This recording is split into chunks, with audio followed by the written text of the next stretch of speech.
Okay, so here's Act 3. It's so windy outside we can't stay out because we can't record. So the first thing that happens in Act 3 is we meet for the first time the Roman contingent headed up by Caius Lucius, who is ambassador from Rome, and he's come to tell Cymbeline and his court that it's high time they paid the tribute. Yes. And Cymbeline says, we certainly are fed up with paying tribute, and they've got no business to ask us for tribute, and we're not going to pay. He's egged on by Cloten and the Queen. But at the end of the scene, they say, well, never mind about that, come and have a party. We welcome you, Lucius. He behaves in a very ambassadorial way. Speaking in verse, and then... Speaking in verse. And Cloten breaks it with prose. That's right. Cloten breaks it with prose, but then he gets carried back into verse again. So in scene 2, we meet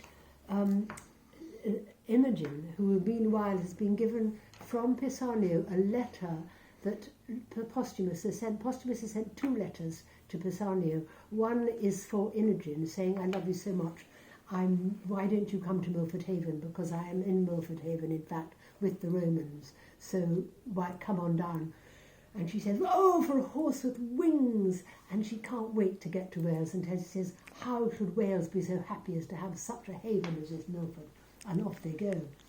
Scene 3 is my crib came. Oh yes, we're actually in Milford, near Milford Haven, in Wales, and from now on everything gets really rural and Welsh. And out of the cave in which they've been dwelling come Belarius, who is pretending that he's an old Welsh farmer called Morgan. Well, a huntsman, not a farmer, but anyway, he's not letting on that he is in fact a general who had been banished years ago from Cymbeline's court, and that the 2 young men he has with him, Guiderius and Arviragus, are in fact the boys of Cymbeline who he has stolen because he was banished in revenge for that. He nicked Cymbeline's sons, and we heard at the very beginning of the play that they were banished and nobody knew where. Suddenly here they are. They all go off hunting. The scene morphs back to just up the road near Milford Haven, a different part of the wild country. There's Imogen with Pisanio and Helen, who give her the second letter that Posthumus had sent to Pisanio, saying, thy mistress Pisanio has played the strumpet in my bed, and you are to murder her. He's got to kill her at Milford Haven. That's his instructions. He's incredibly anxious and embarrassed and sorry.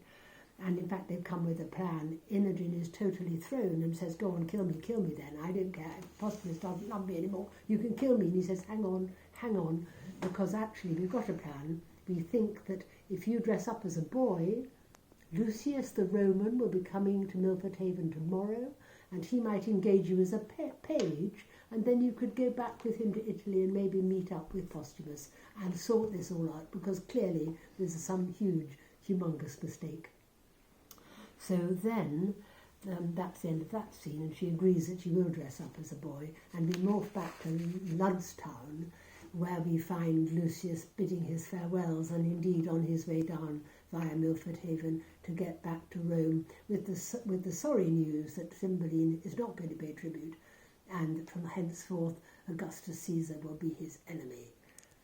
And the last scene of the act is this wonderful scene when it starts with Imogen dressed now as a young man, Fidele, with her walking staff and her bag of bits and bobs and her hunting knife, saying, I see a man's life is a tedious one.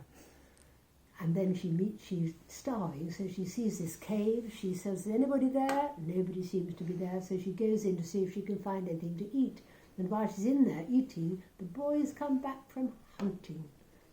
And they all meet up, and there's some strange affinity between them. They can't explain why. No. But they all go into the cave and have supper. That's the end of the act. So exciting.